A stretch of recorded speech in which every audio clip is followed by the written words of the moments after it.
Hello buddies, this is Game Night. Welcome to Necromunda Underhive Wars.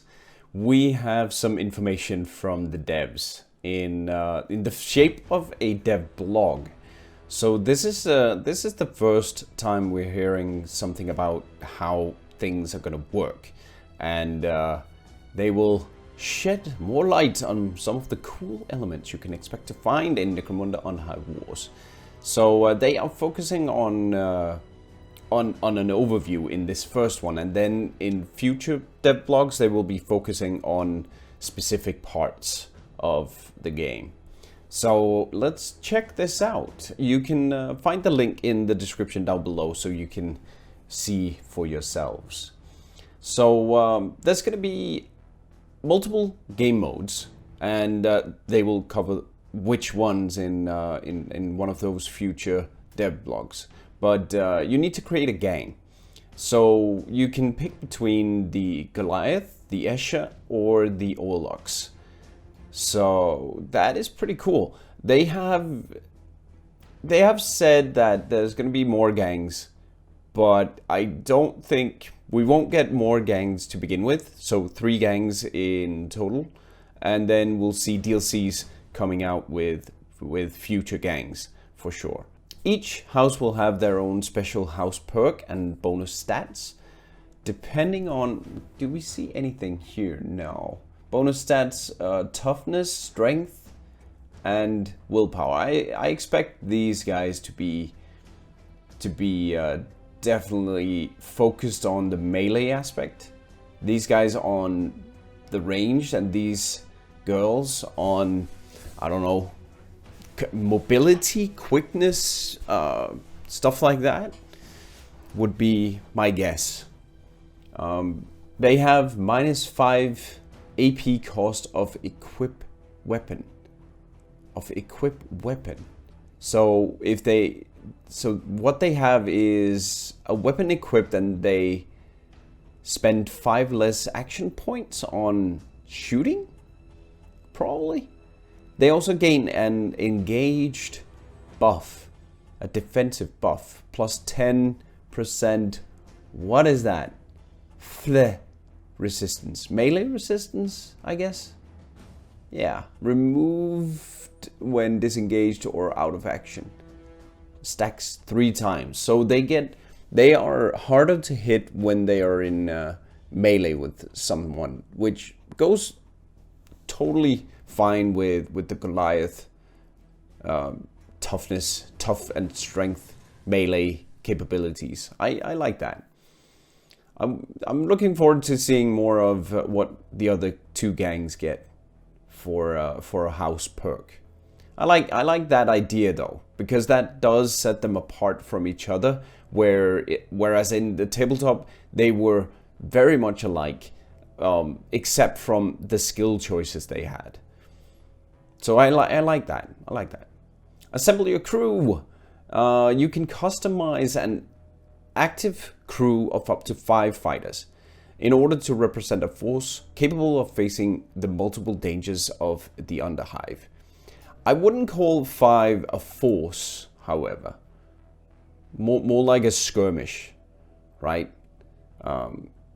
But you have these 5 classes, so you could have one of each in your gang, or you could focus on having Deadeyes if you are into sniping. And we know from previous posts on Facebook, at least, that the Deadeye can grapnel around the map, so that would make it very, very easy to gain high ground, for instance. The Brawler, melee, apparently, obviously. Heavy, with the heavy guns, wow, that looks cool though. I wish these images were a bit higher resolution, but I guess we can't get everything. And they put Kokonich in as well, so that's pretty nice. That should get him playing this game, hopefully. Saboteur and the lay mechanic. I think we'll see the Saboteur as a maybe tossing grenades, or Saboteur indicates that they can destroy stuff. Barricades, maybe? Who knows? Lay mechanic? Repair barricades? I guess. Yeah.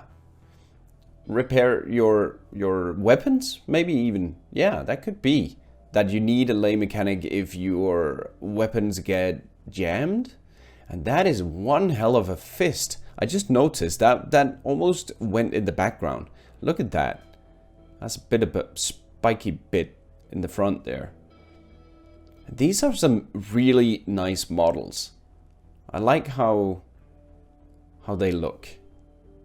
Each gang will be able to recruit a total of up to 15 fighters at once.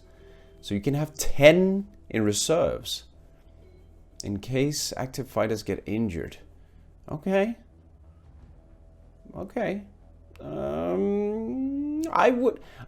don't know. We'll see when we see some gameplay, because don't fret about the 5 fighters just yet. We don't know how the gameplay will affect 5 fighters, and you need to remember that we have 4v4 matches, so that is 20 fighters in one match, potentially. You can have 3, 2 as well. So it might be good. It might be a bit too few. But I mean, you play Mordheim as well with 5 fighters, and it makes the fights or the missions a lot faster. So it might be why they've chosen 5 to keep down the duration of fights, because that is something I know people have been complaining about in Mordheim. The fights are too long or take too long. Especially in PvP, because people just hang back. But we'll see. Maybe I could have seen 6 in this, you know? Because then you could have had 1 of each and then an extra lay mechanic or saboteur. Just to get that different aspect, but you could get everyone in so that you had the tactics. I feel maybe 5 is a bit restrictive, but we'll see. Maybe we get modding support, and then people can change this so you can have 6 or 7 or 8 or 10 fighters per mission. That might be an engine thing as well. Each of the 5 careers will grant fighters a unique signature skill, as well as that must be like the grapnel. From the Deadeye, as well as a special career perk and bonuses to certain stats. So depending on who you pick, I guess like a brawler would get bonuses to toughness and strength, while the Deadeye would get bonuses to his range to hit. Interesting. In terms of fighting capabilities, all fighters will be able to learn and use a great number of general skills, but many abilities will also be exclusive to certain career paths. That is good, however. That is very much like Mordheim's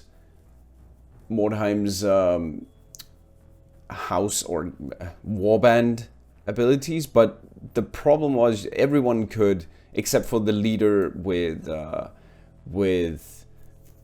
few of the leadership skills. Then everyone could get the same skills. Not everyone made sense to give those skills, but everyone could get the same skills. Your gang will also need a leader, a fighter of any career. So you pick the career for your leader. So that could be a heavy or a brawler, depending on what you feel like. Leaders will have access to a special selection of heroic and order skills. Good. Powerful but limited abilities meant to inspire their allies and tip the scales of battle in intense combat situations. I also know that the heavy will get auras that they can activate. That was in a Facebook post as well. Interesting. Load up. Before jumping into battle, you'll also make sure all your fighters have the best possible loadouts, which include stats, skills, and equipment. This is one of the most interesting parts, I feel. So, stats used to represent the measure of a fighter's attributes and proficiencies. Stats are separate into two main categories, primary and secondary. The 9 primary stats are the ones you'll be able to upgrade. Each of these directly affect 2 of the 18 secondary stats. 18! That's a lot to take in. Which will be used and modified by skills, equipment, and other factors. Okay. So we have agility, strength, and toughness. Very basic like in Necromunda, but we can't really see what they do or what they affect over here. Willpower, intelligence, and alertness, melee prowess, ranged aptitude, and accuracy. Cool. So what does it say here? Max stats upgrade. Max stat can only be fleur-flu use. I can't read that. But apparently then you can upgrade your maximum stat. So you don't need stuff like the books. You needed books in Mordheim to upgrade your stats from the maximum. That must be what it means, right? Max stat upgrades. Okay. We'll see. Interesting. Then we have ranged evasion, melee evasion, melee penetration, bypass melee, stun resistance. Okay. Healing received, critical hit resistance. I mean, healing received makes sense. So you can boost how much healing you'll get, and everyone starts at 100%, and then you go, this one will receive 16% extra heal. Look at that thing! Jeez! You don't want to get hit by that, I'm pretty sure. That is really nice. This must be... Is this the Saboteur or the Mechanic?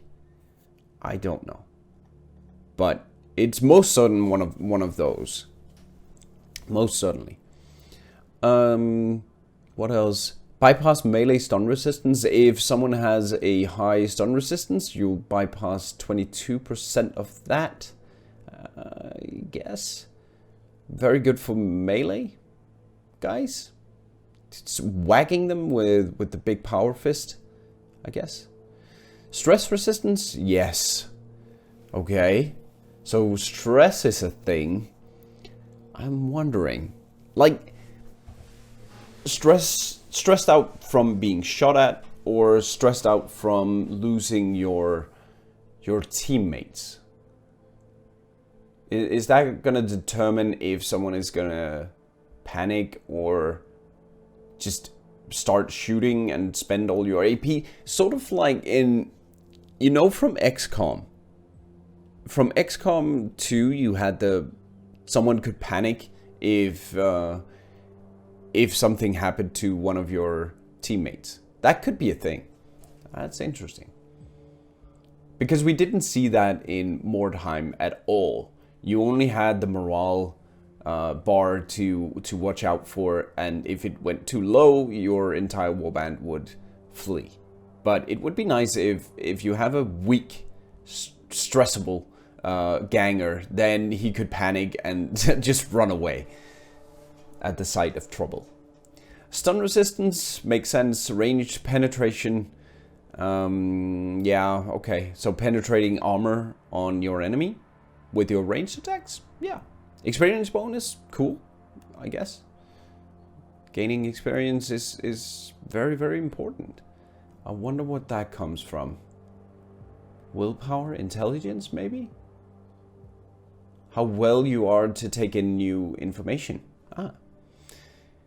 And initiative, self-explanatory. Hit resistance, melee hit precision, bypass melee evasion, ranged hit precision, bypass ranged evasion. Oh, you can evade. You can evade ranged attacks. Interesting. I like it. I like that idea. So you could miss, probably, because you have the ranged hit, but you can also be evaded at range, which was never a thing in Mordheim. Like, if someone shot at you, you couldn't dodge, you couldn't parry, you couldn't do anything. I like that. Especially because range is going to be so much more a thing in Necromunda than it was in Mordheim. Melee crit chance and range crit chance. That's totally fine. Skills come in two main categories. Passive, which will automatically trigger when certain conditions are met, and active, which need to be performed manually. So totally like Mordheim. Except for it says passives, which will automatically trigger when certain conditions are met. In Mordheim, you got like passive that increased your melee dodge, for instance, your dodge chance, and that was always active. In this one, it could be this guy has a skill called Fury that is passive. That could be when he gets hit, he gets mad, just like the Witch Hunter's Vengeance, where their damage increases when they get hit. Interesting. Career perk, signature skill, and house perk. We can't see what that does. This looks like a slam of some sort. And then we have the charge. Okay, so not every character will have charge abilities. You will need to spend an active skill point on that. Cool. Okay. Chain hit, Iron Will, and Order Blitz. So this is the leader. He's rank 6 and has like a crown over him. Vahut. Range melee. Hopefully it has a longer range. Yeah, okay. 8 to 18 meters away. Does not trigger enemy stances, so you can charge past an ambush. Perform an attack with the active melee weapon, plus 25% crit, plus 25% bypass melee evasion. An attack loses precision. Hit precision. Okay. Makes sense. That is sort of like in Mordheim. You didn't get those, but you got extra damage in Mordheim. And then you have the AP cost reduction by rank. This is rank 1. Yeah, all of these are rank 1. And then you can upgrade it for 50 XP. Okay. Oh, you can even wipe it. So if you don't want that skill anymore, you can remove it. That is a really cool feature, because like in Mordheim, if you made a mistake with a character, that was just it. You picked something, you got an injury. For instance, archers. You lost your arm, and then you had all these range skills, and you couldn't change that character. You might as well fire him. But this is interesting, because that means you can always change the path or change the way that the character works. I wonder if wipe just means, you know, wipe clean or get some skill points XP back, because I'm guessing there's an upper limit to how much XP you can have, which would make wiping your skills pretty rough, because you'll end up losing out on XP. We'll see. Equipment will also play an important role in Necromunda Underhive Wars, with each fighter being able to equip various weapons, armors, and consumables. Cool. And implants and bionics. Wow, that is awesome. I don't recall that being a thing in the tabletop game. Some equipment will be restricted to certain careers, sort of like the heavy, I guess, can only be the ones carrying heavy bolters.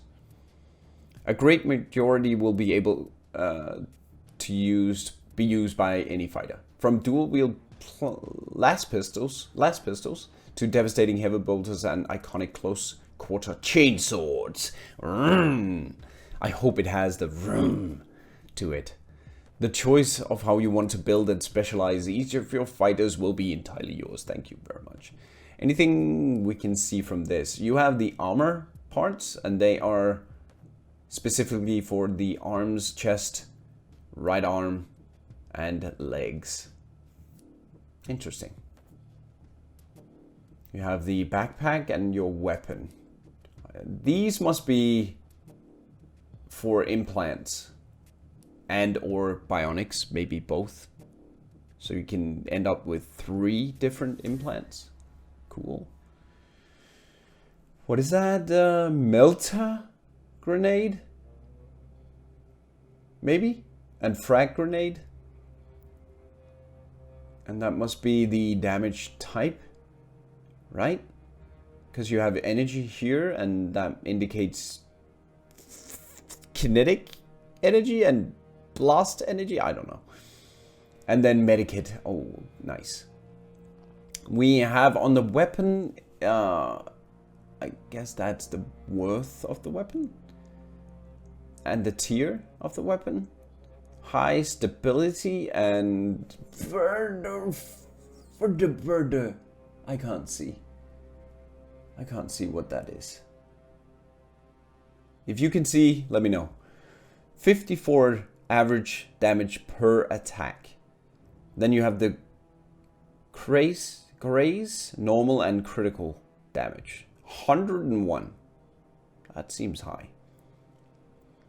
AP must be the cost of shooting. Action points. Initiative plus 20. I guess. Clip. How many times you can shoot before you need to reload. And range 40 meters, and on rel. What is that? I don't know. Reliable? No. Hit precision +5 and critical hit chance and stability. Yeah, we talked about this on the Discord earlier. Maybe stability on the weapons is how stable it is. You know, in the tabletop game, the weapons can explode or jam. So this is an increase to that stability. But how much stability does it have? Maybe that's the unreliability, 12 to 14% risk of a critical failure, a jam. I don't know. We'll need to know more. Armor summary. Average damage absorption includes head. But you don't have the head. Why is there no head? So you can't put on helmets or stuff like that. That's a bit disappointing. Impact absorption, not even gloves. That is fully in this, so you don't have shoulder pads. That makes me a bit sad. Impact, yeah, okay. So you have the impact there, and energy there, and piercing there. If I just looked, that'd be nice. Of course, you can also be able to apply extensive cosmetic customization to your gang of fighters. Okay, upcoming blog dedicated to that. To battle. Once your crew is ready, you'll be able to select from multiple online and offline game modes. Future dev blog. We have a lot of dev blogs coming in, so this is good. In order to face off against rival gangs in the Underhive. Okay. This is the basics of it. Rounds and turns. Necromunda Underhive Wars is a turn-based strategy game, but with a twist. Each battle will be split into a number of rounds during which each of the participating fighters will get their turn to act. At the beginning of each round, every gang will be able to select one fighter to put into action. The initiative stat of each of the chosen characters will then be compared to determine the order which they take their turn. So that means you can freely pick whoever you want. It doesn't need to be the same one you picked last round. Good stuff. Moving and performing actions, very important. Knowing how to maneuver through the battlefield and how to use all the tools at your disposal is half the battle. In combat scenarios, performing most skills will require action points, while each meter moved will require a fighter to spend one movement point. So basically, sort of like in Mordheim, I guess. It is. Royal Rumble. Okay, initiative 96. So this guy goes before this guy. Yeah, in that round. So it's not like they are facing off in front of each other. They just go at the same time, but with different initiatives. And down here we have something indicating their status effects, the type of unit, initiative, rank, down there. And then you have the action points, 60 action points. And when we know that the gun up there, the last gun was 30 action points, that means you can shoot twice. And then movement points 65, so that's... Wait. Each meter will require a fighter to spend one movement point. So you can move 65 meters in a round? Oh, I just need to make a quick calculation of... Like in Mordheim, you had easily 6 meters movement times per SP. And that would be times easily 8. Holy cow. So one of the normal guys, normal heroes in Mordheim could move 48 meters. In this one, everyone seems to be able to move 65. Maybe you can increase that. Maybe it's higher for brawlers. Maybe it's lower for heavies. Who knows? But that seems... I mean, the maps are supposedly bigger than Mordheim's. So it makes sense that you can move further. And you'll need to use movement points to traverse those the zip lines and winding pipes and cargo elevators. So you need to spend more on stuff like that. This looks cool. And you can see here from this at least how the gameplay will be. Mordheim-ish. Because you have the third person view. I like that. I was really hoping for that, and you see that here as well. We'll have the third person view. Movement points will only be spent either by ending a turn, when ending a turn using a skill.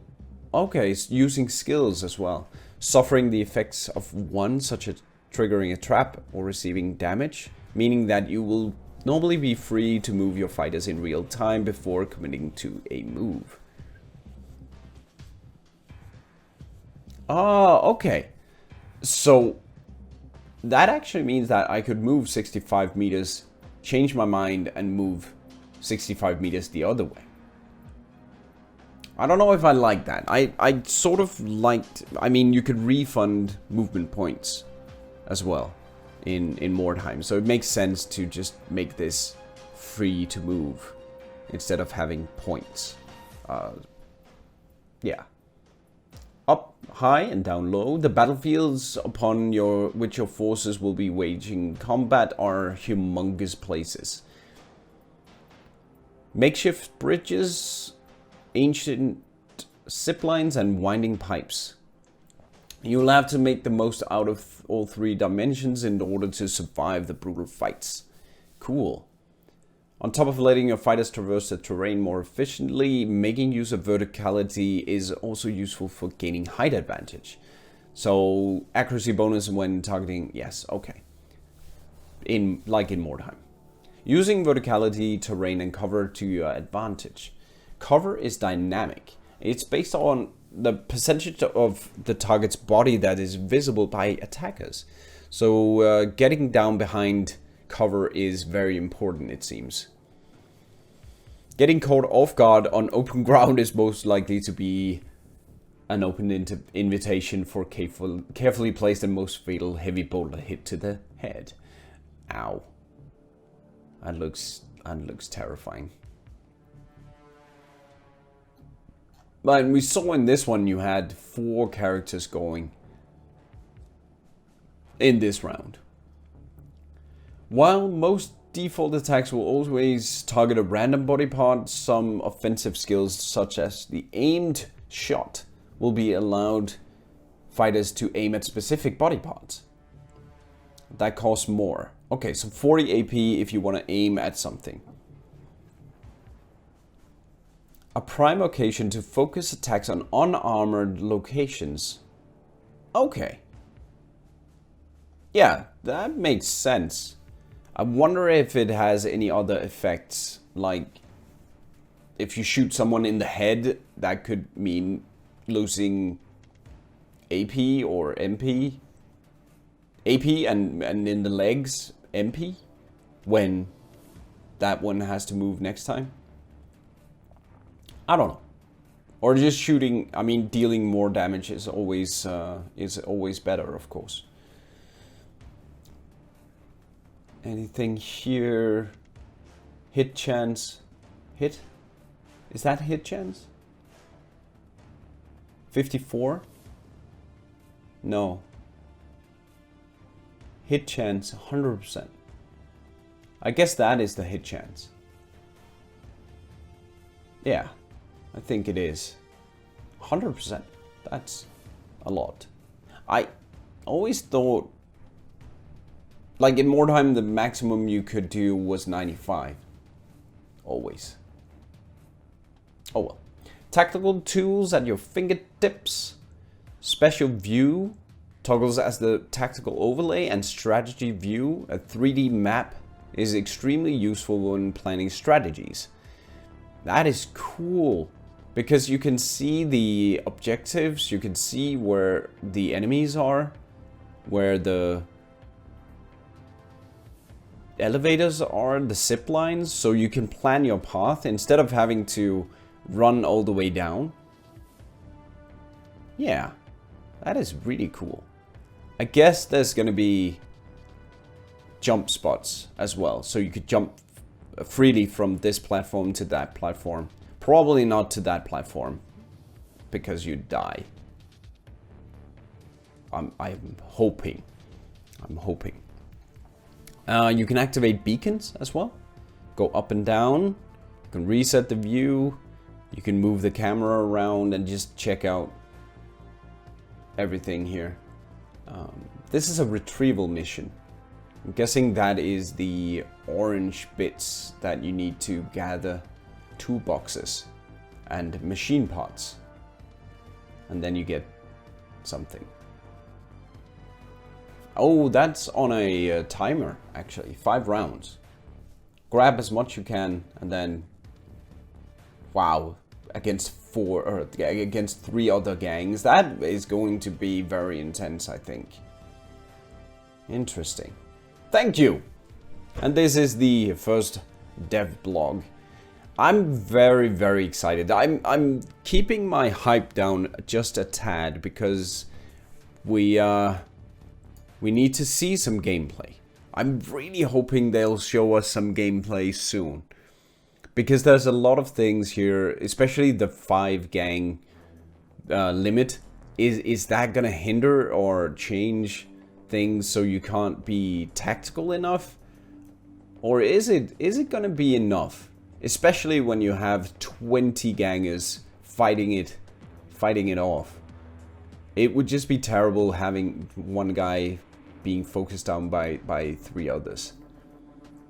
I don't know. We'll see when we get some more information, hopefully soon. I hope you enjoyed this. I enjoyed taking a look at these details with you guys, and I'll be doing each of the dev blogs just like this. Have a wonderful game night.